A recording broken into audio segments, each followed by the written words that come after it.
Now, King Charles has given what's been dubbed by many as his very own State of the Union address. He spoke about what he sees as British values and that these all bind us together. Take it away. I have often described the United Kingdom as a community of communities, an island nation in which our shared values are the force which holds us together. At such a juncture in our national life, there are special strengths which we can summon to help us, deep wells on which we can draw.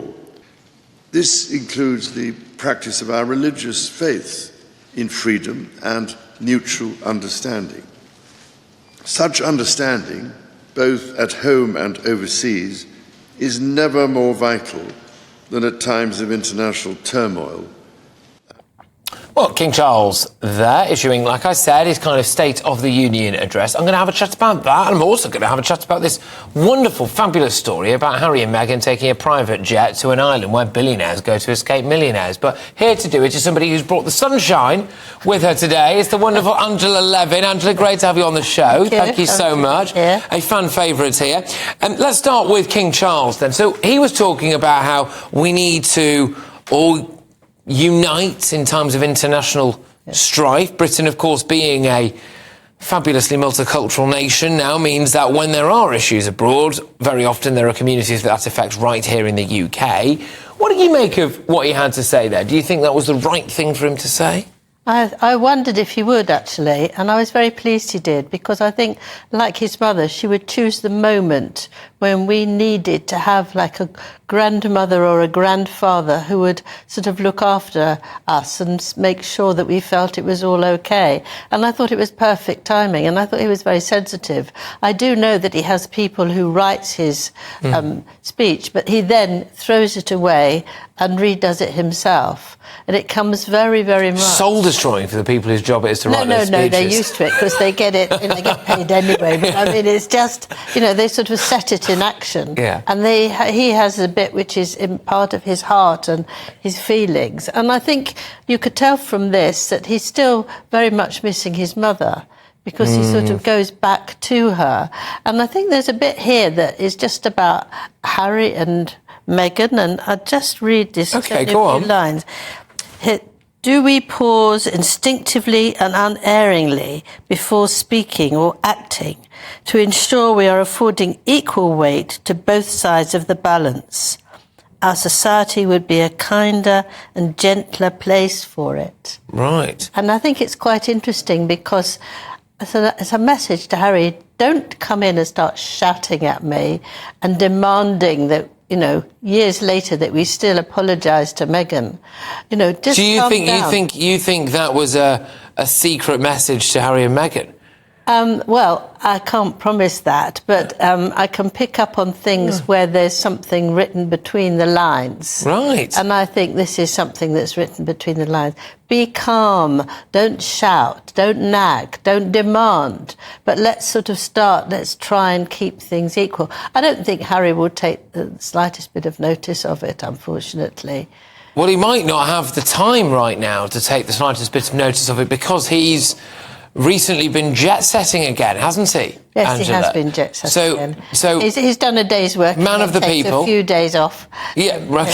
So private jet to an island where billionaires go to escape millionaires. Is that right? Exactly phrased that. Yes. It is. It's great. It's great. Yes. It's the kind of place where you would go to escape me. I wouldn't know.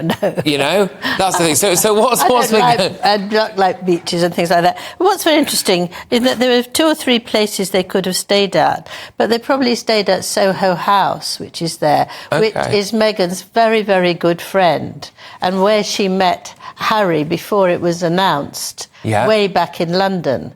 So they've built up a thing, and actually she gets, the cost overnight is $1,200 per night. Per night, but she gets a special offer. So she might not be a billionaire after all. She might still be a millionaire. $1,200 £20. Is that it? Is that it? Oh, it's like a Premier Inn, isn't it? Oh, fantastic. This island, in case you're wondering, because we're doing the work of the tourist board, not that they'd have the great unwashed of people here, but Canouan in the Grenadines. Yes. Right. It's idyllic if you like that sort of thing. But I do think they rub it in your face somehow, instead of just being quiet and enjoying something. And if you've got loads of money, spend it however you like. But in the meanwhile, they're still nagging for money. It doesn't appear the kids are there.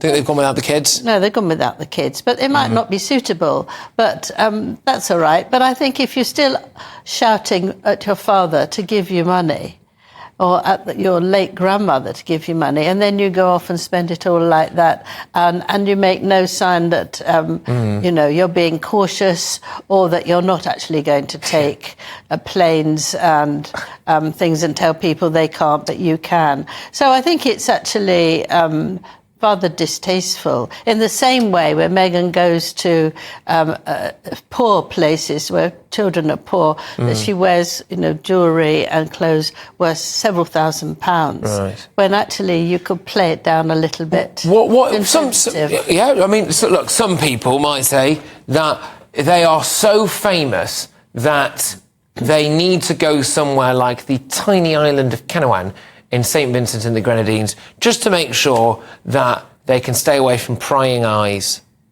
You know, if she wants to wear a bikini on the beach or something, I don't know, you don't want that. Do you buy that? No, I don't buy that. I think she wants to go, she can tick the people she meets so that she can then talk about them and say, well, this is my very best friend, and this is another very best friend. I think it's more like that than that she minds seeing people, getting people sick. People getting the paps. Clothes on. Yeah. You know. Well, it is a concern. You know, I think it's something it's publicity. similar happened to Catherine, didn't it? Years ago when she was in France, and that caused a big hoo-ha, of course. There was someone with a massively long lens somewhere. And I can understand that. You don't want, you know, your private holiday, but you think maybe it's more of a networking thing. I think it's definitely a network thing, because it's very important, because she has to step from one person to another, and people don't really hang around. She uses them and then she moves on.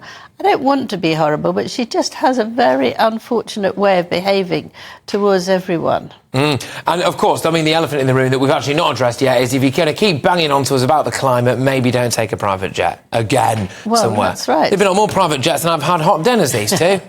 Remarkable, isn't it? Yes, well, they went when they had have you ever been on a private jet? They went, no. Never? No, I'm not like that. No, not pretentious. I'm not flash like that. Fair enough. Angela, look, thank you very much. It's always an absolute pleasure. Thank you. As Angela Levin, the royal biographer, friend of the show, friend of the channel. Yes, so Harry and Meghan have been living at large on a private island that they had to take a private jet to, so there we go.